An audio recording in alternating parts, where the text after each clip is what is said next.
Hey everyone, this is PM Sport Talk, the father and son duo podcast.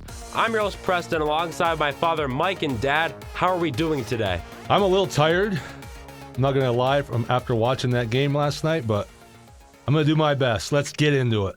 Well, you better get ready because we have a lot to do today. Lots of MLB playoffs, college football, NFL. Let's get right into it. And Dad, I want to get right into the playoff action with the MLB. Yeah, exciting game yesterday, right?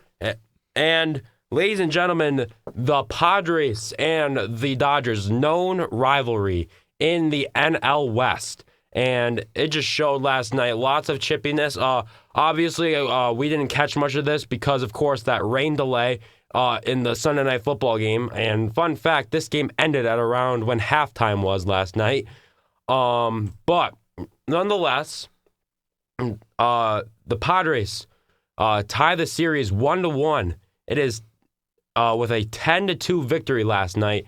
And there were a lot of heated moments.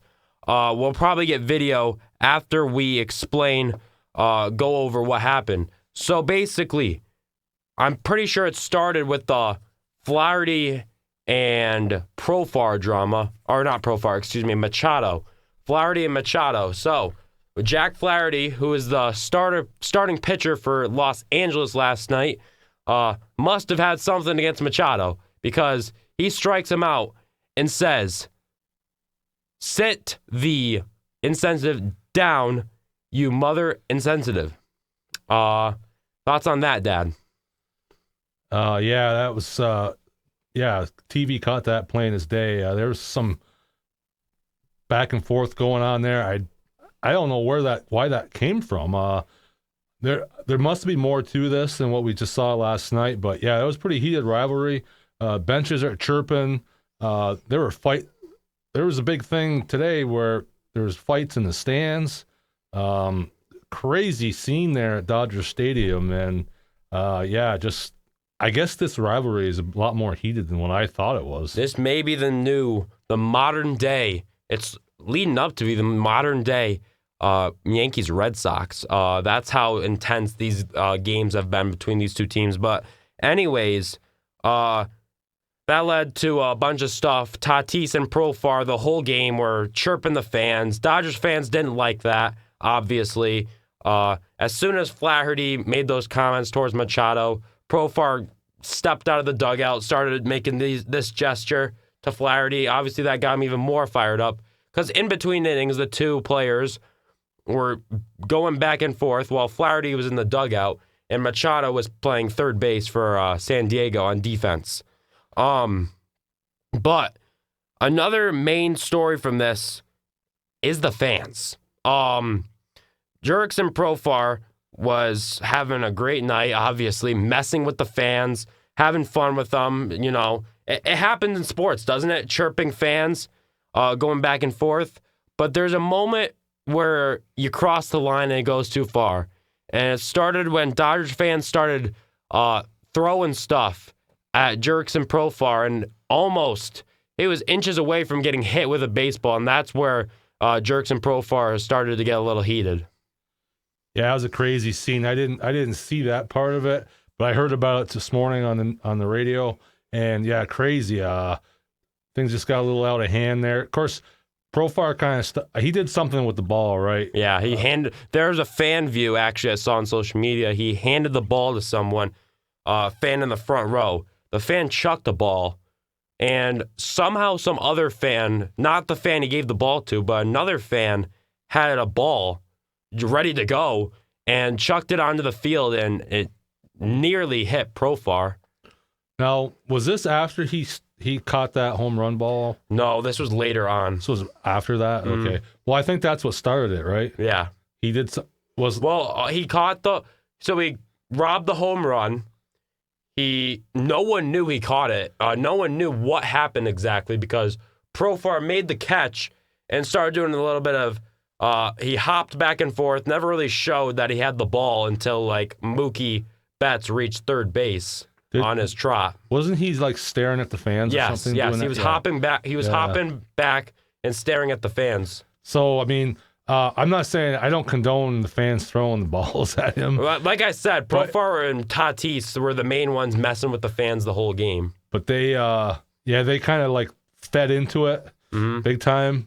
So yeah, a lot of back and forth there. Crazy scene. I can only imagine what it's going to be like when they go to San Diego too. So but yeah, it's just crazy. Well, Dad, here is the first main part that you mentioned. Jerks and Profar robbing the ball, and you see he doesn't show it. He just looks at the Dodgers fans. Yeah, it's crazy. Yeah, he's really egging them on right there. I mean, look, that's going on. He thinks he has a home run. Yeah, so does the Fox broadcast, apparently. Profar caught that the whole way. You see it. It's in his glove, but he never showed anyone. I don't think his teammates knew that he had the ball there. And he's saying stuff to them. Yeah. And then he finally throws the ball in when Mookie Betts reaches third. Yeah, I mean, I guess I don't have a real big problem with that. I mean, a little bit, but yeah, you wouldn't think so. And here is Manny Machado, and Dad, this is the at bat we were mentioning to start off this conversation. So you see Flaherty, and this is a long at bat, 3-2 count he gets up to, and you see he's very confident in trying to get Machado out. Yeah, you see Machado right there striking out, and if you're a professional I don't even think you need to be a professional lip reader to see what Flaherty said there. And I think that was his final pitch or batter faced of his game yesterday. And then, I still don't know what started that with Flaherty and him. And then you see Manny Machado, and this is between innings. This is where I was talking about as well. Machado's out on defense, and you see him. I'll meet you out in the parking lot. Yeah, this is getting crazy. These are professional baseball players. Going back and forth. And, I mean, Dad, Machado, his whole career, has been known to be a hothead at times. So he's obviously going to go back and forth at sometimes, obviously in the playoffs. And you see they're still going back and forth. I'm really surprised that the umpires didn't throw either one of those guys out of there with that. I know it's the playoffs, they don't like to do that, but that went on for a long time. Yeah. And you see, here it is. Here's the Jerks and Profar incident with the fans. And there's a ball. I think that's the one he got upset about. Yes, you see him screaming to the umpires. And you see the managers yelling at the fans. I mean, this was just getting ugly fast. And here's the fan angle I was talking about. Oh, yeah. He gets him the ball and he throws it right out. Yeah, that wasn't the one, though. I don't believe that he got all upset about it. No, you see, it doesn't look like he's still smiling, so couldn't be. He was just kind of egging the fan on there. But, yeah, like you say, then the ball, yep, there it is. That's where he gets mad. And I think you can see him later on in this video. I don't know if they'll show it here, but later on in this video, he does, here it is, goes over to the umpire and obviously explains the situation. And he's still talking with the Dodgers fans.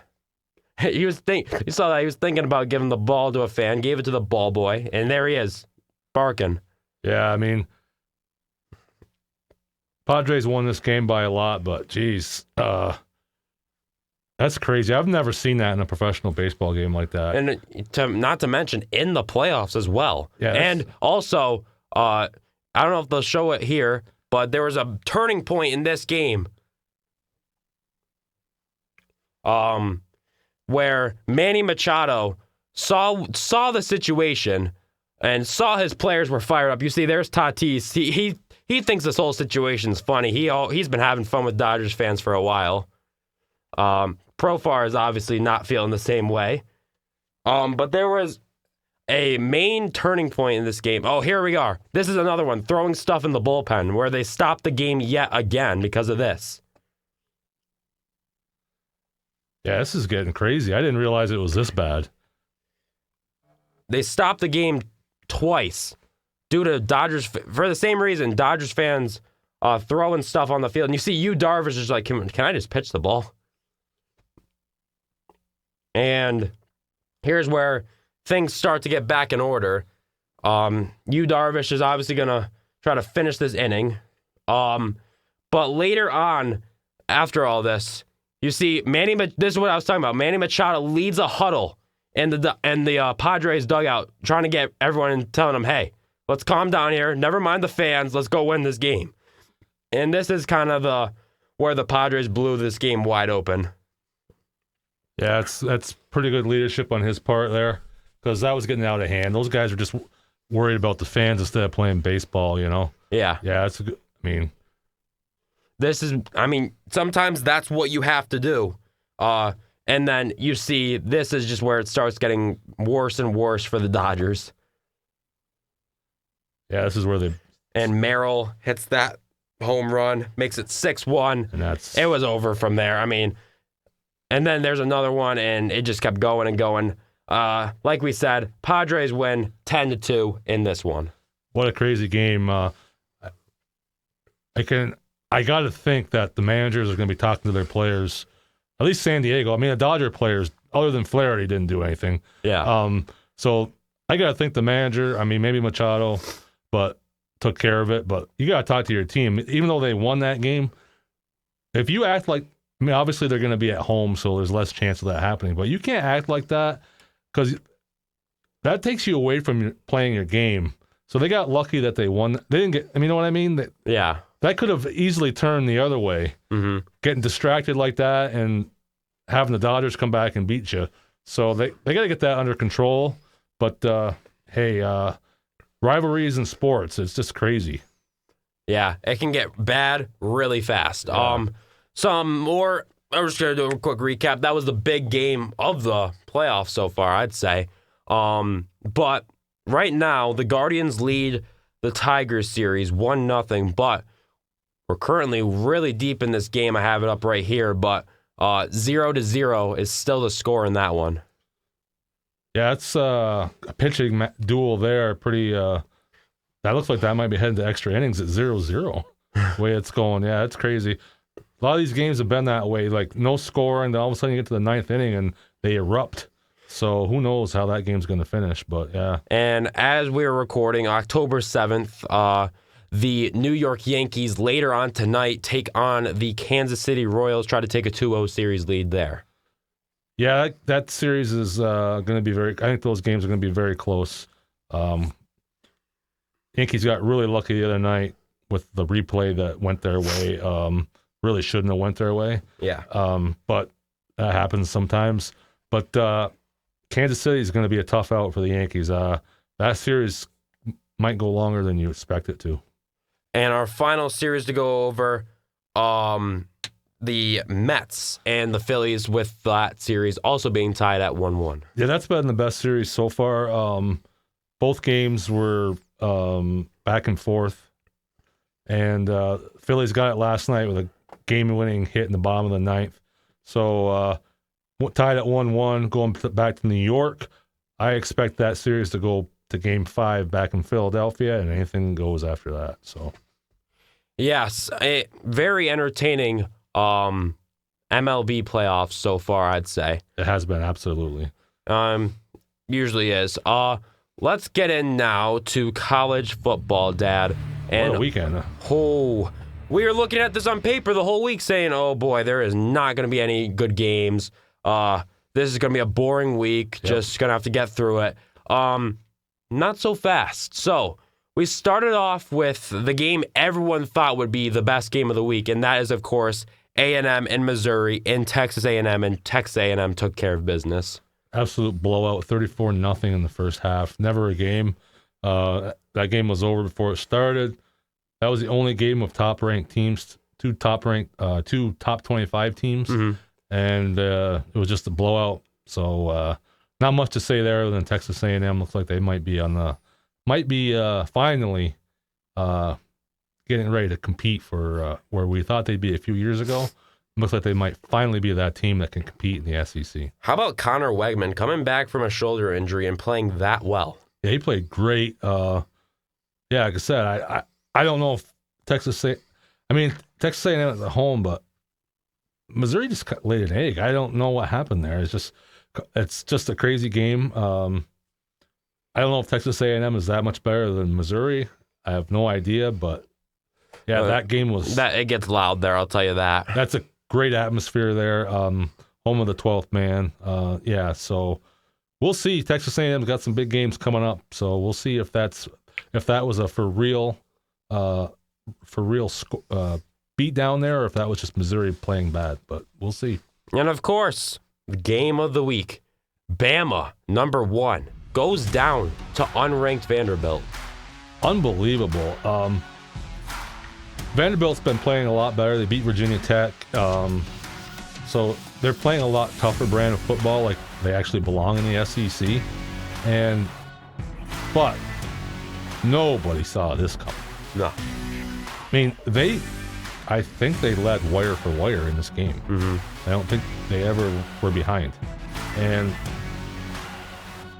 they were way up. I remember I told you they were way up in this game, and I'm like, look, Vanderbilt's way up. But we both were like, second quarter, Bama's going to come back and win. Sure enough, Bama came right back and got the score very close. I forget what it was, but they were either close or tied. But you got to give credit to Vandy. Just kept it going the whole game. That offense was on fire, and it ended up being the difference maker. I just assumed once Alabama got that close that they would just roll past them. That's not what happened. They got it close, and Vandy, they got it close a couple times, and Vanderbilt scored right away again, and they took control of that game. And yeah, it was just unbelievable. Not a typical response from an Alabama team. So I don't know what to make of them. The way they looked against Georgia, you're like, oh, this is by far the best team. And then they go lose to Vanderbilt. This college football season is the wackiest one I've ever seen. You just can't get a read on any team. It's crazy. If you put this in boxing terms, this kind of reminds me of Mike Tyson versus I forget his name, but Buster Douglas. Buster Douglas, Yeah. yes. Haymaker after haymaker. The underdog ends up winning this one. Yeah, it's just amazing. Great win for Vanderbilt. It's kind of funny because they were using the quote from Saban. They were playing it in the stadium, I believe, because I don't know exactly when it was, but Saban was quoted saying when he was still the coach. I think he was still the coach of Alabama when he said this, where he said, "There are no easy places to play in the SEC except for Vanderbilt." Really? He said, yeah, I didn't have it quite word for word there, but very close. And they were playing that statement in the stadium. Oh, wow. I think they were playing it on the big screen? Big screen. Oh. And yeah, that came right back to... How will Saban respond to that on College game day? Yeah, so they, Vandy fans took that to heart. And they tore down the goalposts. They were walking them through downtown Nashville. Crazy scene there. Just amazing. I couldn't imagine what that felt like. First time they had beaten them in 40 years or something like that? Yeah, crazy. Yeah, it's just crazy. Is that the first time they beat them in program history? I don't think so. Well, this is the first time they beat... No, this is the first time, though, speaking of statistics, this is the first time they've taken down a number 1 team. Yeah, that they did, but they have beaten Alabama before, but yeah, just not when they were ranked like this. Yeah, that was absolute chaos, madness. Great game there. The last one, obviously Miami and Cal. I mean, Miami yet again was so close to losing this game, and they found a way to win again. They seem to have 9 lives. It was 35-10 in the end of the third quarter, and they come back and win. Unbelievable. 39-38. I mean, that game didn't start till 10:30 because it was out in California, and I looked at my phone the next morning to see if, just glancing through the scores, and I saw that they had won. I'm like, are you kidding me? They did it again? You got to wonder how many times they keep doing that, but wow, what an amazing Cam Ward. It's like he just flipped the switch. Yeah. I mean, comes to play when it matters, I guess. Yeah, I mean, that's a crazy team. I don't know. They start playing against some better teams, if that's going to come back to haunt them, or maybe they're just getting it out of the way now. I guess so. Who knows? But it's a weird team Miami is so far. It is a weird team, but hey, they're undefeated, top team in the ACC right now, and hey, they don't have I don't think they have a real tough game on their schedule, so they just keep rolling and rolling. Yep. So yeah, that's do you have any more college football games? No, that was it. I mean, it was a wacky. Like I said, there wasn't a lot of good games, but there ended up being some crazy upsets. So yeah, just amazing. You just never know in sports. That's what makes it so great. Absolutely. And And I guess that's our cue to go into the NFL. And you wanted to start off with our Jets and Vikings London game. Yeah, the Jets game. Well, the Jets had all these high hopes going into the season. Got Aaron Rodgers. He's healthy. This team's going to make a run. Great defense. They're going to win the AFC East. They're going to go to the Super Bowl. They go to London. They get beat last week by Denver, first of all, at home. Yeah. And then they go to London, play the Vikings, who, by the way, has their old quarterback, Sam Darnold. Right. And once again, the Jets find a way to lose. Their defense plays pretty good, but their offense with that 40-year-old quarterback, Aaron Rodgers, throws 3 interceptions, looks awful. He gets hurt. He's getting hit, and just, I don't know. I said before the season started that I didn't think that Rodgers was going to have that great year. Right. All the experts were saying, oh, he can still throw it. He can still throw it. He's going to have a big year. Well, let's take a look. 7 touchdowns, 4 interceptions, been sacked 13 times. He's only averaging a little over 200 yards a game. I mean, he can't move back there. He went off the field in this game. He has a low ankle sprain now. Every game he's getting beat up. I just don't think he's going to make it through the whole season. And at this point in the season, they're not any better than they were last year when they had Zach Wilson. Yeah. It's the same thing. I have a little bit of a hot take with these Jets. Actually, it might not be a hot take. I don't even know, but Robert Saleh is a terrible head coach. He is horrible. I've been saying that since last year.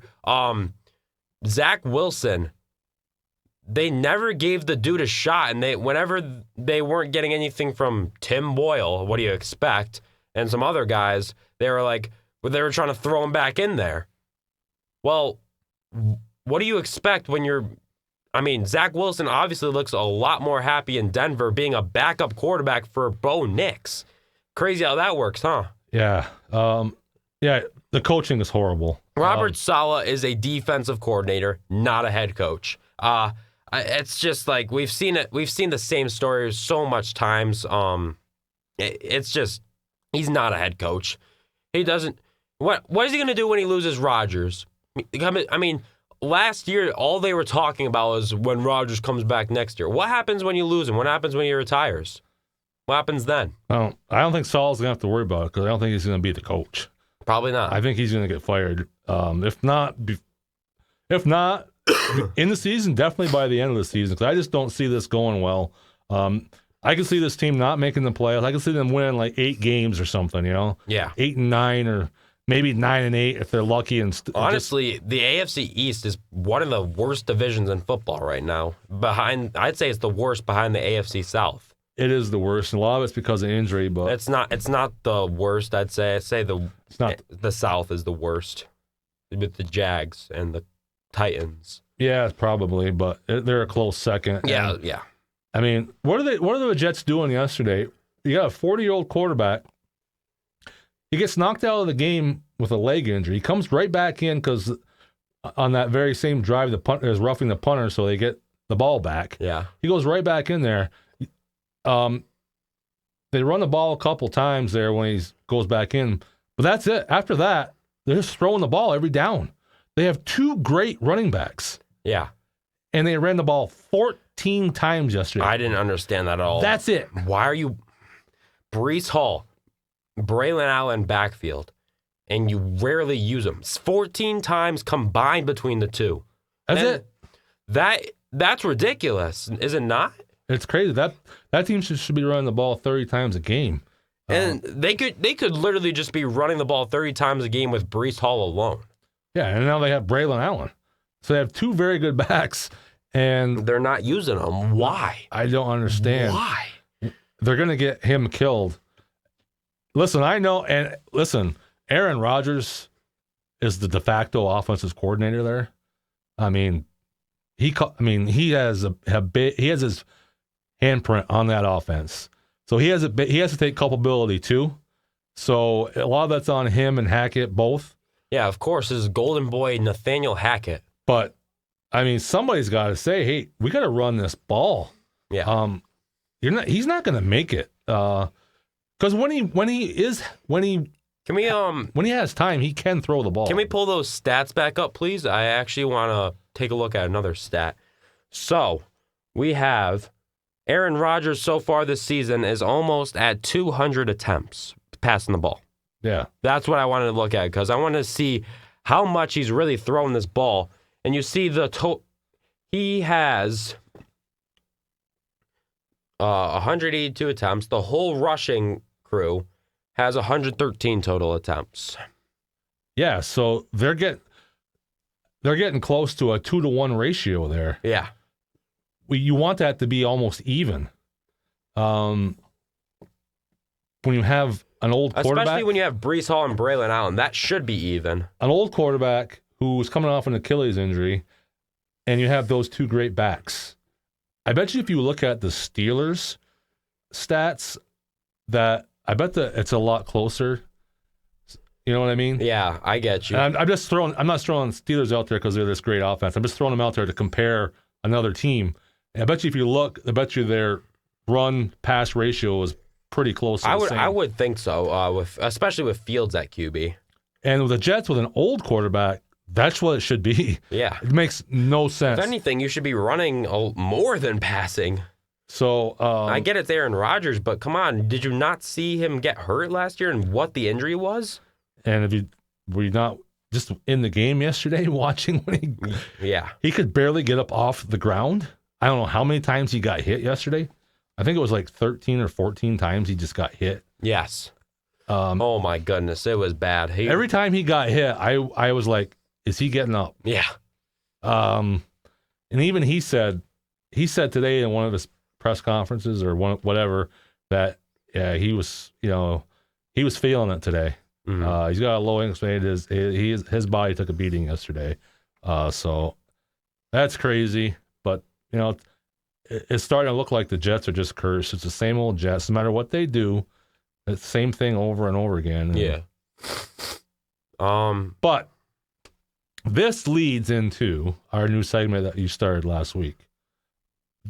With our trivia. I've got a trivia question for you. All right, let me hear it. Since we're talking about the 40-year-old quarterback Aaron Rodgers, there were, other than Tom Brady, there has been 4 other quarterbacks 40 or older to win a playoff game. Can you name those 4 quarterbacks or some of them?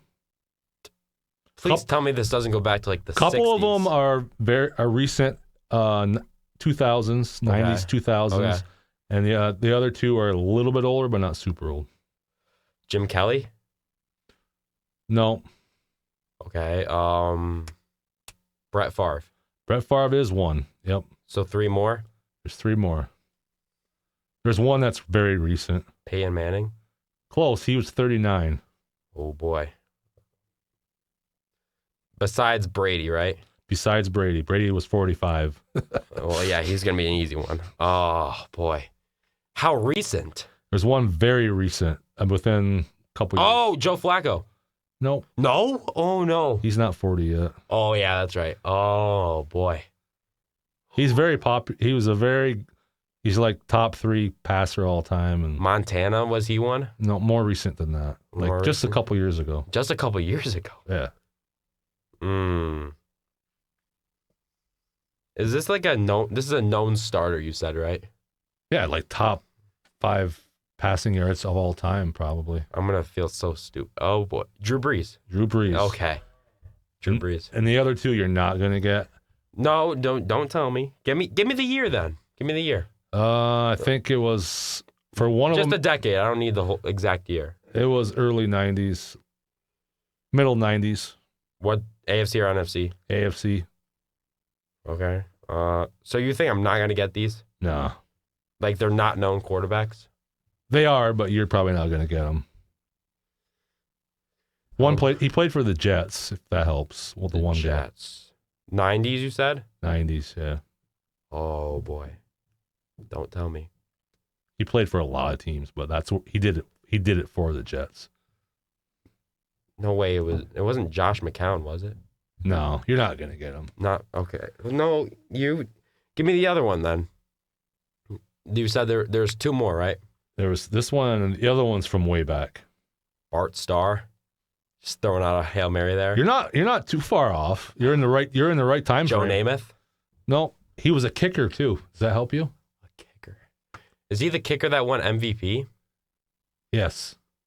So he played for Washington, No, he played for the Raiders. the Raiders. Oh, I don't know if he won an MVP, but he kicked and played quarterback. was he a kicker or a punter? Kicker. I don't know. Give me that one. George Blanda. Don't know who that is. You never heard of George Blanda? I thought you might have heard of him. 90s though. And then the Jets in the 90s. You're not going to get him. No, don't. What does his name start with? A V. Vinny Testaverde? Yes. There we go. I wasn't sure if you heard of him or not, but I knew you weren't going to get George. I thought you might have heard of George Blanda, like, because, NFL films or something, you might have heard of him, but yeah. I have heard of Testaverde though. I didn't know he was that old though when he played. So that's where I was getting to why I didn't think Rodgers, why it was going to work, because there's only been 4 guys that have done it at the age of 40. That's a good one. Or five counting Brady. That is a good question. I like that one. Yeah, so. Oh, wow. Testaverde, Blanda. Favre, Breeze, and Brady. Brady. Brady done it multiple times, of course, but Yeah, because he's Brady. Oh, man. Well, there's our trivia for today.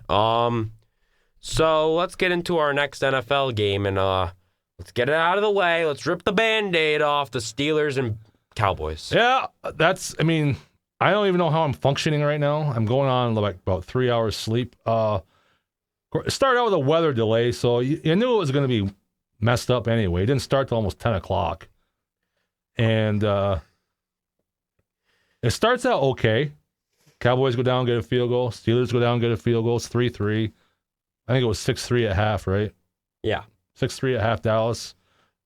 Fairly even game. And then the second half, you're like, Steelers get the ball, don't do anything. Cowboys get the ball. And then Steelers get ahead. They get a touchdown. Get the first touchdown. It's 10-6. So you're like, oh. Then all of a sudden, the Cowboys just start marching up and down the field. Yeah. It started going back and forth. Yeah. It mainly got Dallas. Yeah. Dallas moved the ball the whole game. They doubled up the Steelers on yards. The only reason the Steelers were in this game is because Prescott kept turning the ball over. Yeah. And the Steelers, they were giving up yards, but they weren't giving up points. That's kind of been their motto.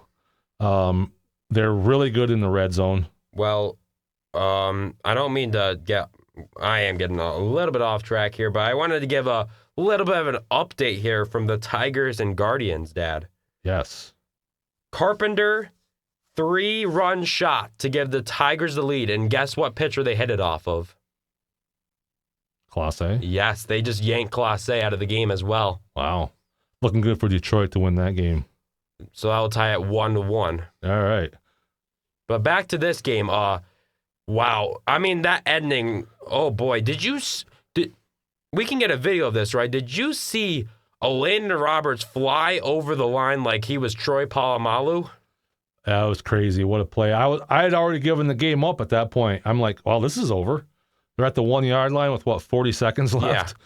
There's no way the Steelers can come back from this. So we'll show you the video a little, in case you missed it. Here we go. Here's where we're starting. There you see Prescott's tackled short by Fitzpatrick on his running attempt. Yeah, I think that was like second down. And then you see the refs saying that he was down before, and we're going to play, what are they calling this? So that you said that was second down or first down? That was second down. That was first down. And then there's the play right there. There is the play. Dowdle fumbles the ball. I hope we get a replay on this because this was crazy by Landon Roberts. Yes, you think Dallas is going there. They got the ball on the 1-yard line. And then you see there is the second timeout taken. Here's the replay. Watch this play. Look at the linebacker right there, Landon Roberts. You see him right here. Oh, maybe this wasn't it. Yeah, that was it. Oh, that was it. Yeah.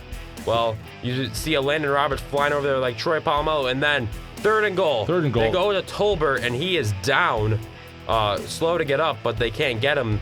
It's fourth and goal now, and Dallas, this is their last gas. Fourth and goal. You're like, oh, Steelers, one more play, and they win this game. All you need is one stop here. You're the Steelers. Tolbert decides to stay in, Dad. And you'll see why that is so important. Yeah, that's crazy. And then you see the fourth down and goal, pretty much the game here. I mean, the Steelers have no timeouts. Yeah, if they score here, it's over. If they don't score, it's over. And Tolbert has the touchdown, and they take the lead and the game. Fourth down and goal with 20 seconds left.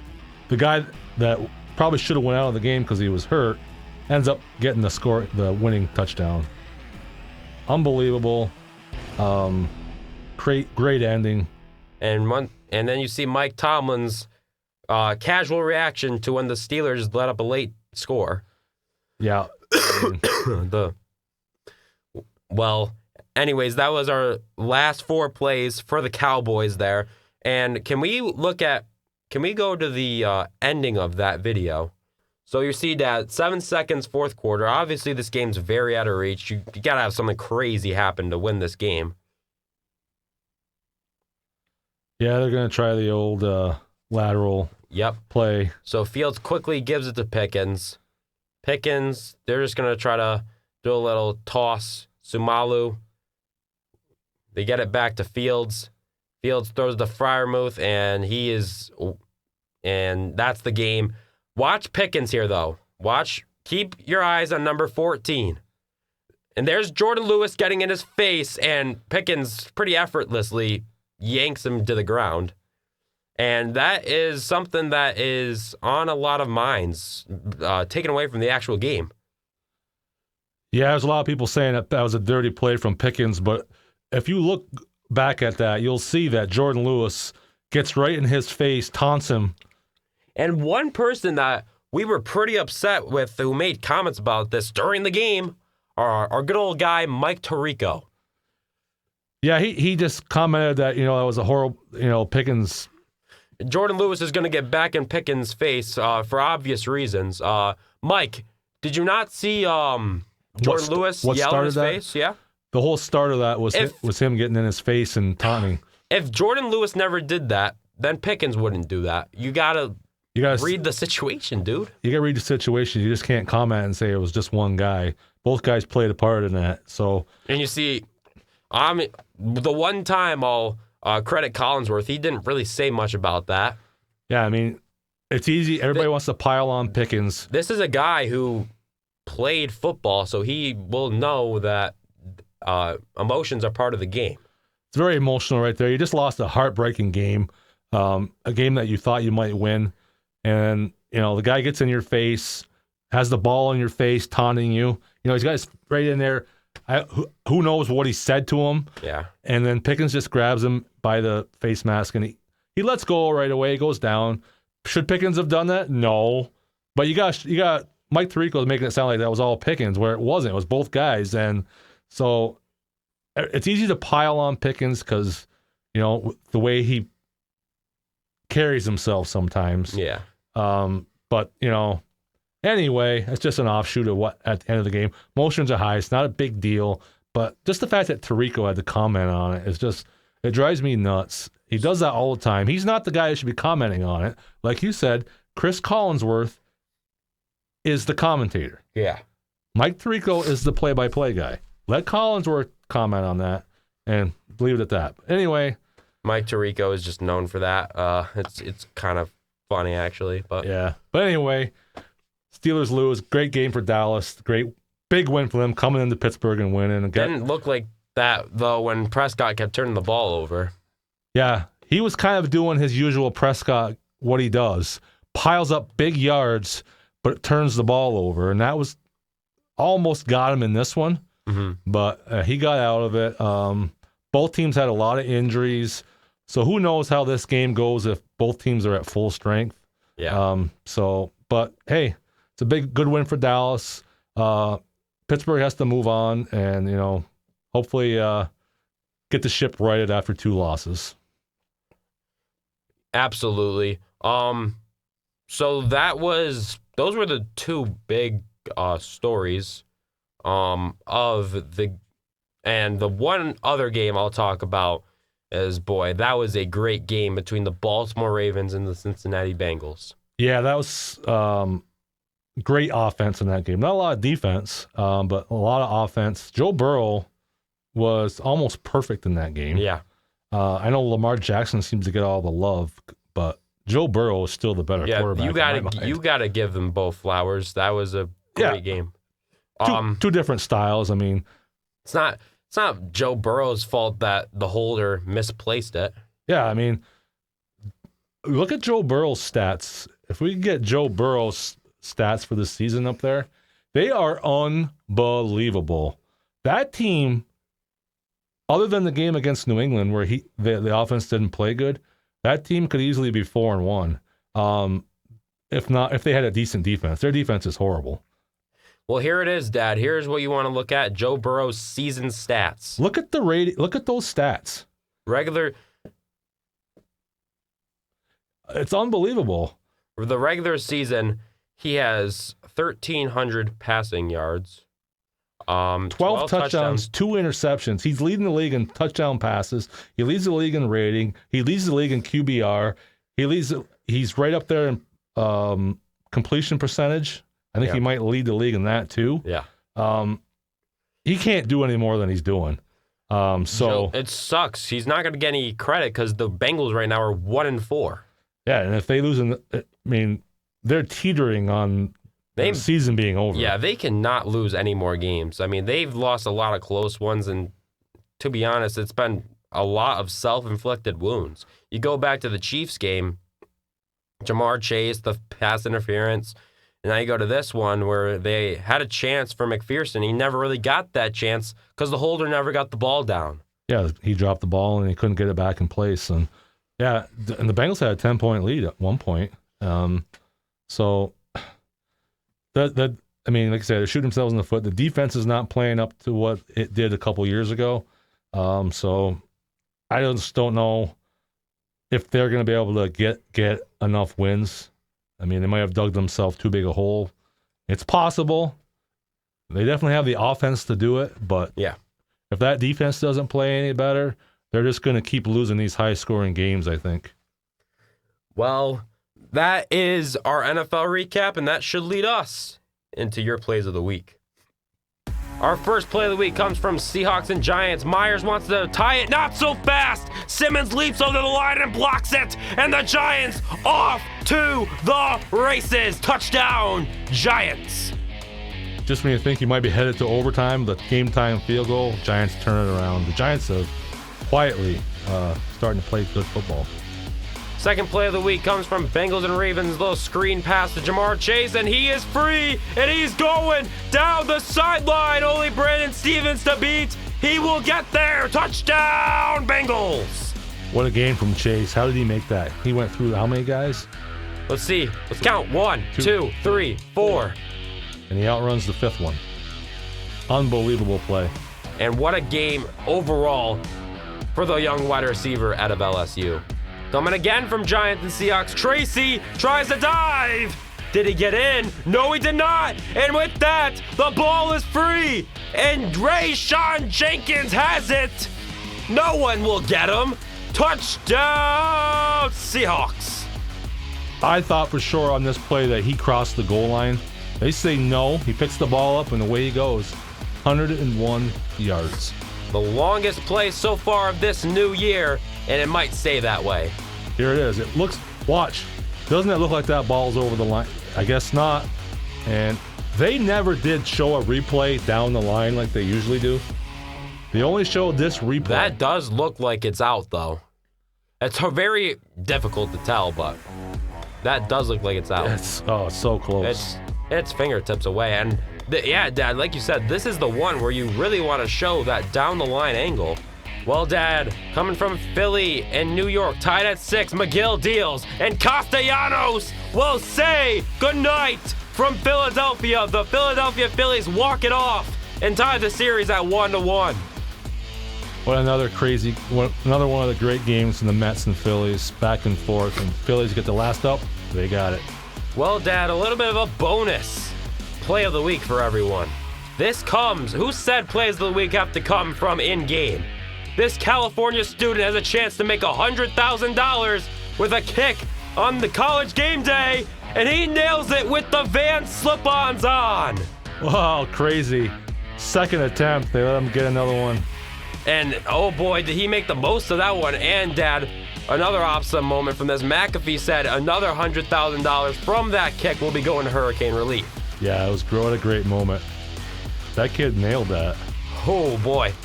You see what shoes he had on? Kirk was pointing that out the whole time. He had those slip-ons on, no laces, not even sneakers. They were making fun of him the whole time. Yeah, there's no... And you see McAfee filling out his check.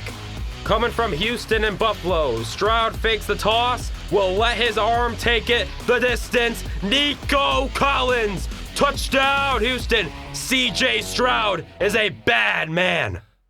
Well, Dad, and everyone, there are our plays of the week, but of course, you know we can't leave without our predictions. Come on. What do you got for us today, Dad? Well, I got 2 games for us. Let's start with the big college football game coming up this coming Saturday. Oregon hosting, the number 6 Oregon Ducks hosting, I believe, the number 2 Ohio State Buckeyes. The biggest game of the, well, maybe the second biggest game of the year. Biggest game in the Big Ten. I got to go Oregon Ducks at home, crazy atmosphere. This guy. I got 35-31. He's funny. He's a real comedian over here. Ohio State is winning this game. Dylan Gabriel sucks. Dante Moore is going to come in like the second half because he sucks so bad, and our defense is going to lock him down. Give me the Ohio State Buckeyes. Come on. We ain't losing to Oregon. Oh, I can't wait to watch this. No. We are the national champions loading, and we're going to beat Michigan. I'll tell you that. I'll guarantee that later on this season. But right now, Oregon's our business. We're going to march right in there, silence every single student, every single Oregon fan in that crowd, and we're going to win. Can't wait. Prime time Saturday night. My goodness. Stop disrespecting the Buckeyes, Dad. Dylan Gabriel is not good. All right, we'll see. All right, go ahead with the next game. All right, the big game from the NFL slate next weekend, a 4:25 game. Unfortunately, I believe, I could be wrong, this is a Kevin Burkhardt, Tom Brady special. We have to listen to Tom Brady. Who's the teams in it? Detroit and Dallas. Oh, what a shocker. He's commentating another Dallas game. Yeah. But give me Detroit. I don't think that one's going to be close. Give me the 24-10. I also have Detroit. Little payback for them from last year. I'm going to go a little higher. I'm going to say 28-20. Dallas is Lions. not putting up 20. But that's really all there is. That's the big game. There's a couple other ones, but not really anything. No big matchups. That's the biggest matchup, and that's the game that everybody's going to be watching. Before we wrap this up, I just want to point out, you know how you love Aaron Rodgers. Coming back next week, we will be reporting on the Steelers-Jets Sunday Night Football game. No. Yes. They don't play next week. Yes. That's 2 weeks. We play the Raiders, then the Jets. All right. Well, yeah, next week we'll talk about it. Yeah. Mm-hmm. All right, yeah. Well, that is our podcast for today. I am Preston, once again joined by Mike, and we will see you guys on the next one. Goodbye.